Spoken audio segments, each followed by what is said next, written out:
Mtazamaji, karibu katika kipindi cha Kilimo Ajira Yangu. Katika kipindi cha leo, tutaangazia changamoto za mabadiliko ya tabia nchi na ongezeko la mahitaji ya chakula duniani. Mtazamaji, mbegu bora ni silaha muhimu ya kuhakikisha usalama wa chakula na maendeleo ya kilimo.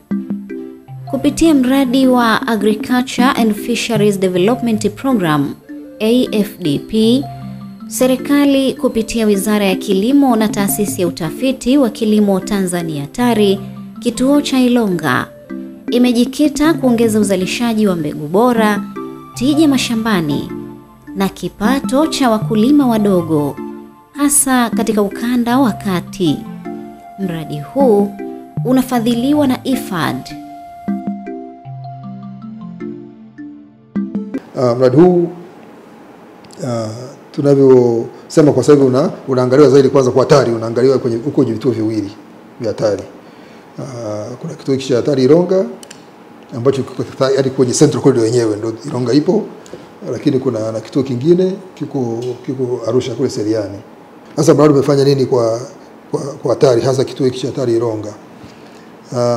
Umesaidia kufanya tafiti ambazo tunalenga zaidi katika mahususi katika jamii au wakulima na maeneo husika ambayo yanashambuliwa zaidi na mabadiliko ya tabia nchi, changamoto za mabadiliko ya tabia nchi.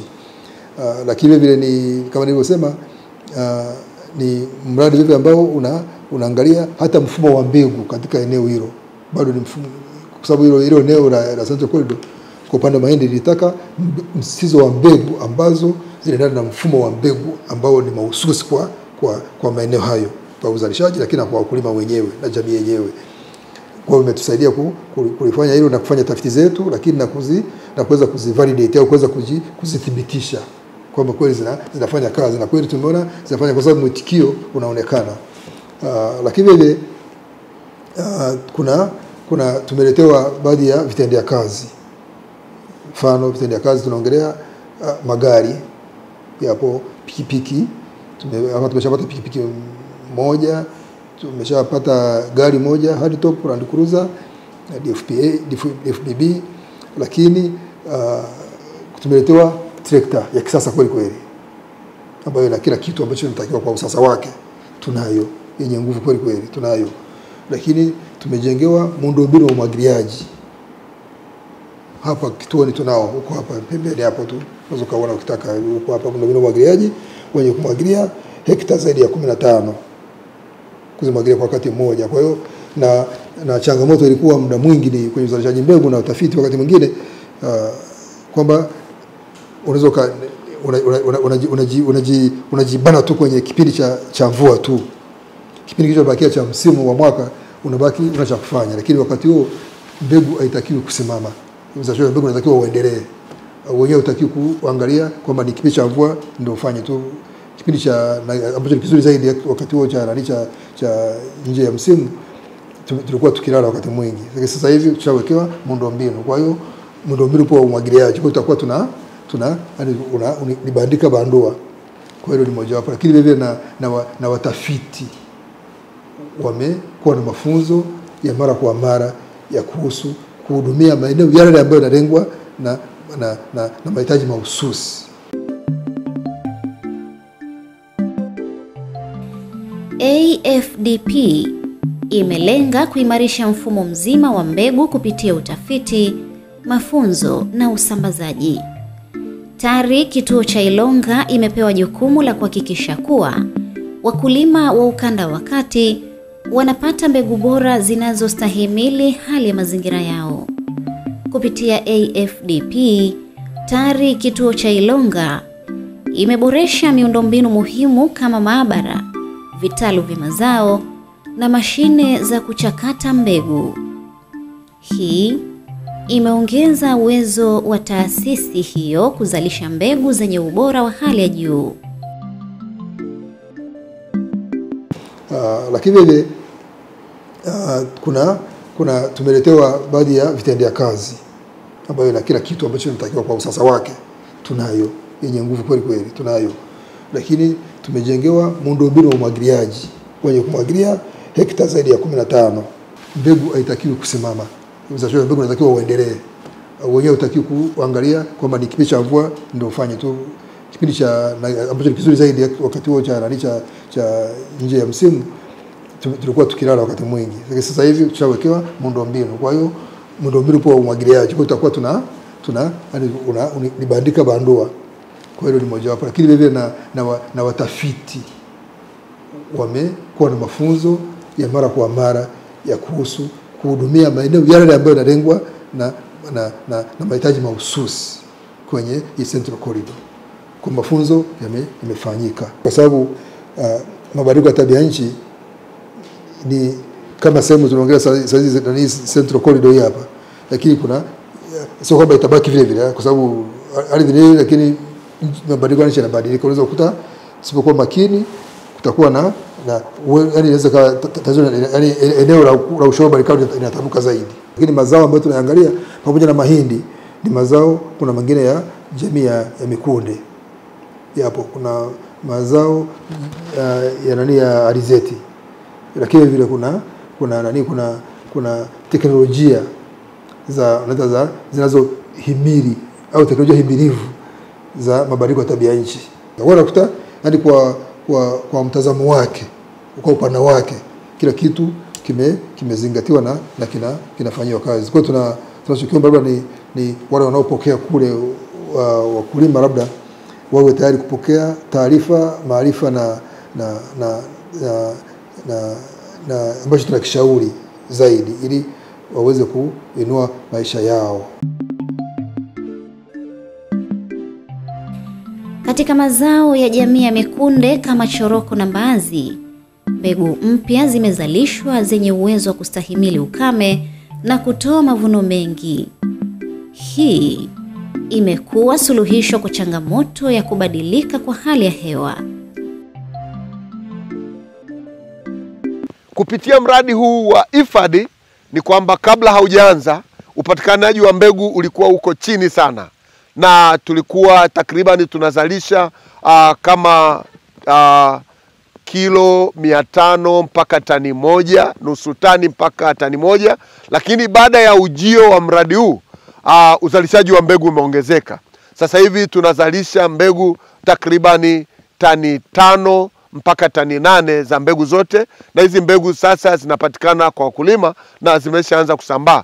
Na ikumbukwe mwaka jana tumefanya majaribio mashamba darasa kwa wakulima mikoa ya Lindi, ambako sasa wakulima wamekuwa na uelewa wa kutosha na mafunzo ya kutosha kupitia mbegu hizi, na mafunzo mengine wakulima wamenufaika baada ya kuwa tumetengeneza vijipaketi vidogo vidogo vya gramu 20, tumegawa kwenye mikoa ya Manyara, mikoa ya Geita. Kwa hiyo wamenufaika sana wakulima na upatikanaji wa mbegu hizi, na kipato chao kimeongezeka, tija yao imeongezeka, na usalama wa chakula umeongezeka kupitia hizi mbegu.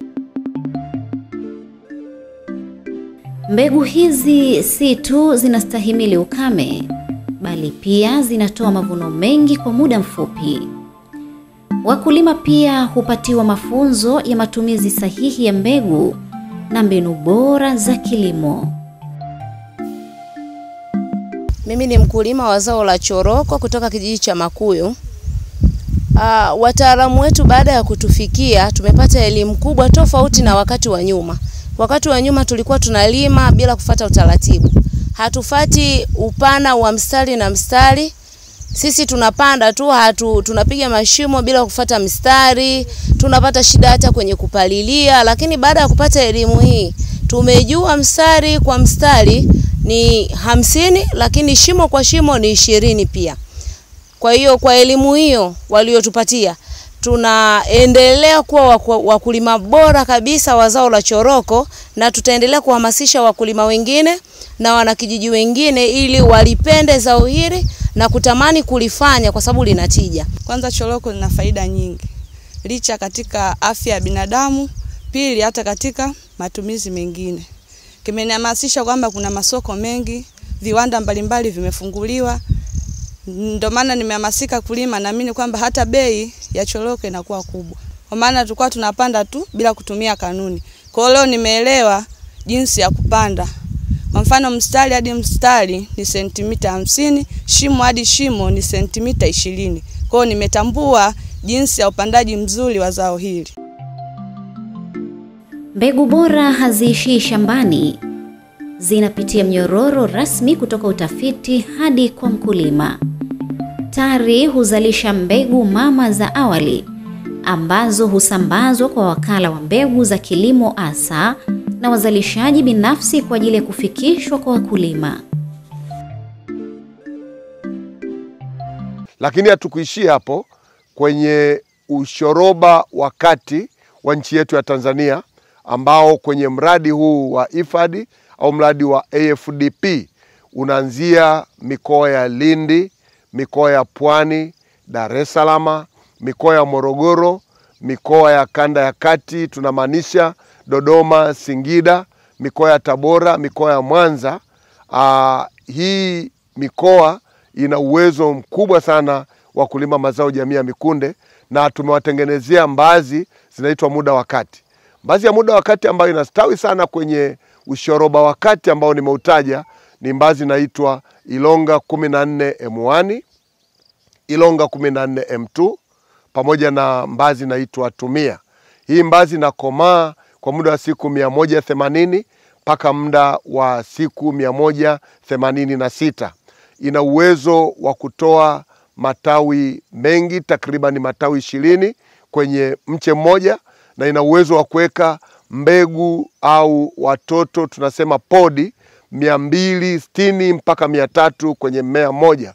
Kwa maana hiyo kwenye hekta moja tuna uwezo wa kupata tani 2.5 mpaka tani 3 kwa hizi mbegu za muda wa kati. Lakini tukaona kwamba kuna watu ambao hawako kwenye ukanda wa kati na wengine wanapakana na ukanda wa kati kama mkoa wa Manyara na sehemu za Babati, Kiteto, Karatu wanalima haya mazao, na sehemu za Kondoa, Chemba tumewatengenezea mbegu ya mbazi ambayo inaitwa Kiboko. Kama jinsi ambavyo inaonekana hapa kwenye kibao chetu, hii ni mbegu ambayo zipo za aina 3. Inakomaa kwa muda wa siku 270 au miezi 8 hadi miezi 9. Kwa sababu inakaa muda mrefu shambani, ina uwezo wa kutengeneza mbegu nyingi nzuri. Kwa maana hiyo sasa kwenye mbegu za muda wa mrefu ambazo zinakomaa siku 270, tuna mbegu inaitwa Kiboko, tuna mbegu inaitwa Mali, kuna mbegu inaitwa Karatu 1. Hizi ni mbegu ni nzuri sana. Na hizi mbegu sifa yake kubwa, ina ukinzani zidi ya ugonjwa wa Fusarium mnyauko. Ugonjwa wa Fusarium mnyauko unatengenezwa na vijidudu vya fungus vinavyokaa kwenye udongo ambavyo kitaalamu vinaitwa Fusarium udom. Hivi vidudu vinaweza vikasababisha hasara ya 30% mpaka 50%. Shamba zima linakuwa limekauka, na shamba likikauka ni kwamba huwezi ukapata mbazi. Lakini tumekuja na suluhisho, watu wa TARI. Tuna mbegu ambazo zina ukinzani zidi ya ugonjwa wa Fusarium mnyauko ambao unaweza ukasumbua mbazi. Na mbegu hizi za muda mrefu kama nilivyotaja, Kiboko, Karatu 1 pamoja na Mali, zina uwezo wa kuzaa tani 3.5 na hazisumbuliwi na ugonjwa. Mahali ambapo mbegu za kienyeji au mbegu za asili zinapokuwa zinapigwa na ugonjwa wa Fusarium mnyauko ambalo ni tatizo kubwa sana kwenye kilimo cha mbazi, lakini hizi mbegu bora zina uwezo wa ukinzani dhidi ya ugonjwa huu. Ni kwamba vijidudu vikipita kwenye mmea, wakati seli za mmea zinapozunguka, zina uwezo wa kufunga. Kwa maana hiyo kunakosekana hewa kwenye mmea, kunakosekana chakula, vile vimelea vinakufa. Lakini zile mbegu za asili haziwezi zikafunga zile seli. Kwa maana hiyo mdudu akiingia anapata hewa, anapata chakula, anaendelea na mashambulizi kama kawaida, na hasara inapatikana kwa 50% hadi 50%. Kwa hiyo mbegu hizi za kisasa au mbegu bora ni mbegu nzuri sana kwa ajili ya ukinzani, lakini zinazaa sana na pia zinavumilia, zinastahimili ukame, na ukame imekuwa ni tatizo sana. Tunajua kabisa mabadiliko ya tabia nchi na tunapambana, na hizi mbegu ni nzuri sana kwa ajili ya mabadiliko ya tabia nchi. Lakini ukiacha swala la mbegu, tuna faida nyingi sana kwenye mbazi. Zinatupatia kipato, tunapata fedha nyingi. Kwa kilo moja wakulima wamekuwa wakiuza takriban shilingi 1,800 mpaka shilingi 3,000. Kwa hiyo wakulima wanajipatia kipato, lakini kupitia zao hili pia la mbazi wakulima wamekuwa wakijipatia chakula, ambapo sasa unaweza ukatengeneza vyakula vya aina mbalimbali vya mbaazi, ambazo kipindi cha kiangazi hakuna kabisa mboga, lakini mbazi zinakuwepo, unaweza ukapata mboga kupitia mbaazi.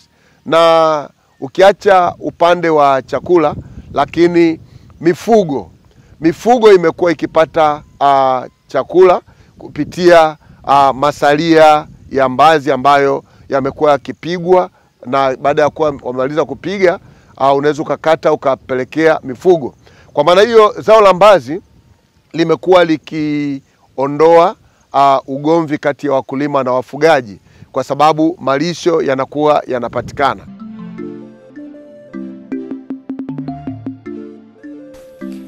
AFDP pia imewekeza katika elimu ya udhibiti wa udongo, ikiwa ni pamoja na matumizi ya virutubisho sahihi.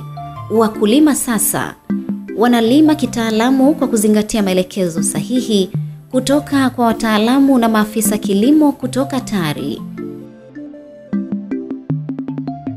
Lakini pamoja na kilimo mseto, tunawaelekeza wakulima kuhusu mbinu mbalimbali za uandaaji wa shamba.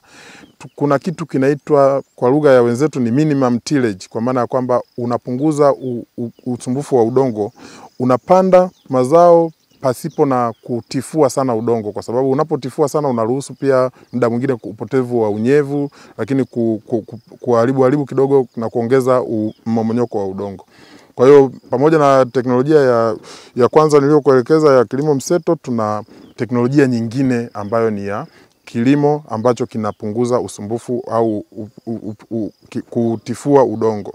Jambo lingine tunalokuwa nalo ni matumizi sahihi ya pembejeo mbalimbali, kwa maana ya kwamba matumizi sahihi ya viuatilifu labda, na ambavyo vinaweza vikawa viuagugu na viuadudu, lakini pia matumizi sahihi ya mbolea, kwa maana ya kwamba kutumia hizo pembejeo kwa wakati sahihi, kwa kiwango sahihi pia, kwa maana ya kwamba ili upate faida lazima au upate tija ya uzalishaji wako lazima utumie katika viwango vile vinavyoshauriwa na wataalamu. Lakini tuna changamoto pia ya ukosefu wa mvua za kutosha. Kwa hiyo tuna teknolojia ya matuta yanayofunga kwa ajili ya kuhifadhi maji kwenye mashamba. Kwa hiyo tunawaelekeza wakulima namna ya kufanya kilimo cha matuta, lakini ni matuta yaliyofungwa, kwa lugha ya wenzetu inaitwa tied ridges. Hizi zinatumika kwa ajili ya kuhifadhi maji sehemu ambazo tunakuwa tuna uhaba wa maji. Na ukiangalia mradi wa AFDP unatekelezwa katika hii wanaita uwanda wa kati, Central Corridor ya Tanzania, ambayo sehemu kubwa inatawaliwa na hali ya hewa ambayo ina hali ya ukame kwa kiasi fulani. Ukiangalia kuanzia mkoa wa Morogoro baadhi ya sehemu, lakini mkoa wa Dodoma mpaka unapofika mkoa wa Singida, kuna maeneo mengi ambayo yanakabiliwa na changamoto ya ukosefu wa mvua za kutosha. Kwa hiyo teknolojia hii inatumika kama mbadala wa kuhifadhi maji kwenye mashamba yetu. Huu mradi umetusaidia sana kufikisha teknolojia kwa wakulima na wakulima kuzipokea, kwa sababu kuona ni kuamini. Teknolojia zote hazijazungumzwa wala hazijaonyeshwa kwenye makaratasi, bali zimeonekana. Kwa hiyo imekuwa ni rahisi kwa wakulima kuzichukua na kuenda kuzitekeleza kwao, kwa sababu wameona tija iliyotokana na hizi teknolojia ambazo tumewaonyesha. Tumewaonyesha kwa vitendo na wao wakiwa sehemu ya shughuli hizo. Mtazamaji, sasa tuangalie zao la alizeti. Alizeti ni zao muhimu la mafuta.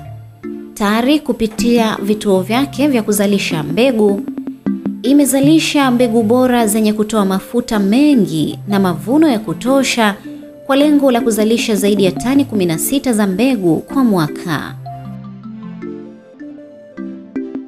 Mradi huu ni wa miaka 5 na toka tulipopokea mradi huu tumeshafanya uzalishaji wa mbegu usiopungua kiasi cha tani 4 mwaka wa pili, na kwenye utafiti wa ugunduzi wa mbegu tuna majaribio mbalimbali ambao majaribio hayo malengo yake makuu katika kipindi cha mwisho wa mradi huu ni kwamba tupate mbegu ambazo zinaweza zikaendana na mazingira ya wakulima na pia zikaendana na mabadiliko ya tabia nchi.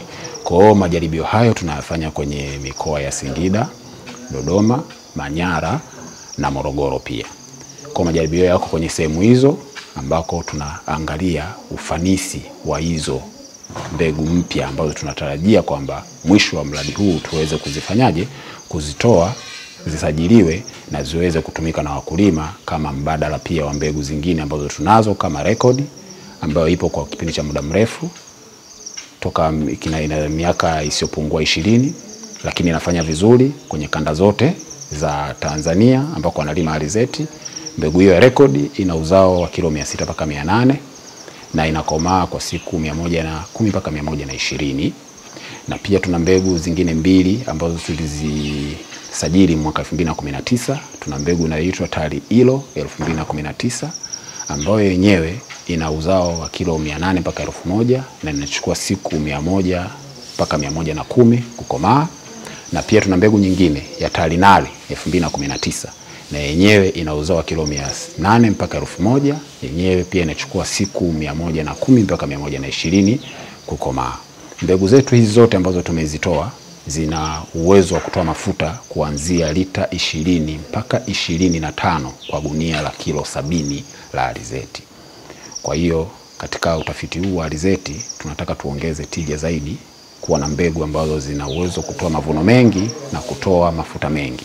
Kwa hiyo tunasema kwamba kupitia mradi huu wa AFDP uliokuja kwa sasa hivi kwa miaka 5, tunatumaini kwamba kwenye majaribio hayo tunayofanya kwenye mikoa ya Dodoma, Singida, Manyara na Morogoro tutaweza kuja na mbegu ambayo itakuwa na tija zaidi kuliko hizi ambazo tunazo kwa sasa.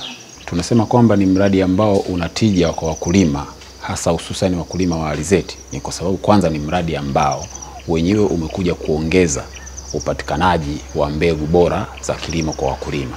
Tumeona tuna maeneo mengi ambayo serikali imewekeza hela kwa ajili ya uzalishaji wa mbegu, na tunafanya mazoezi ya uzalishaji wa mbegu kila mwaka kupitia pesa mbalimbali za serikali. Lakini hifadhi yenyewe ilipofika ni kwamba imeenda kuongeza, kwa sababu hifadhi inatakiwa mpaka mwaka utakapokuja kukamilika, mpaka miaka 5 itakapokuja kukamilika, huo umeshasambaza zaidi ya tani 16 za alizeti, za mbegu za alizeti kwa wakulima. Mtazamaji, hii ni hatua kubwa na muhimu kuelekea kujitegemea katika kuzalisha mafuta ya kula na kuongeza kipato kwa wakulima, ambapo wakulima wa alizeti na mbaazi wilayani Kilosa wanakiri wazi kuwa wamepata mafanikio. Sasa wanaweza kuweka akiba. Awali tulikuwa tunalima mbegu za kienyeji tu, mbegu ambazo ukizilima zinaenda hewani, yani tunalima bila kufuata mpangilio wa vipimo. Mwisho wa siku unavuna tu, kwa mfano unaweza ukalima eka 5 ukavuna gunia 2, 1, lakini bado hujapata. Lakini tulipokuja kufundishwa kilimo cha kisasa cha kupanda kwa mfumo wa kamba, sasa hivi mafanikio yanaonekana. Kwenye ekari 1 unaweza kupata gunia 5.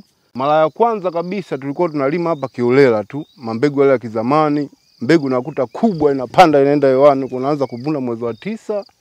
Ulikuwa mtu unalima karibia eka 5, lakini una uwezo wa kuvuna gunia 3, 4, unaona?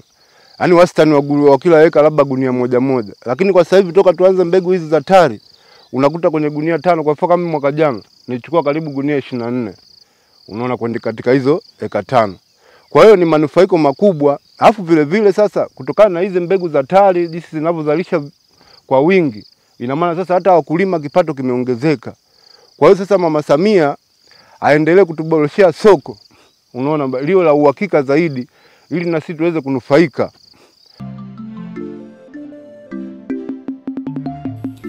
Mtazamaji, mpaka hapa tumefikia mwisho wa makala yetu ya leo, ambapo tuliangazia juhudi za TARI kituo cha Ilonga kuzalisha mbegu kwa wingi kupambana na changamoto za mabadiliko ya tabia nchi na ongezeko la mahitaji ya chakula duniani. Usikose kuangalia kipindi kingine cha Kilimo Ajira Yangu wiki ijayo, muda na wakati kama huu. Asanteni.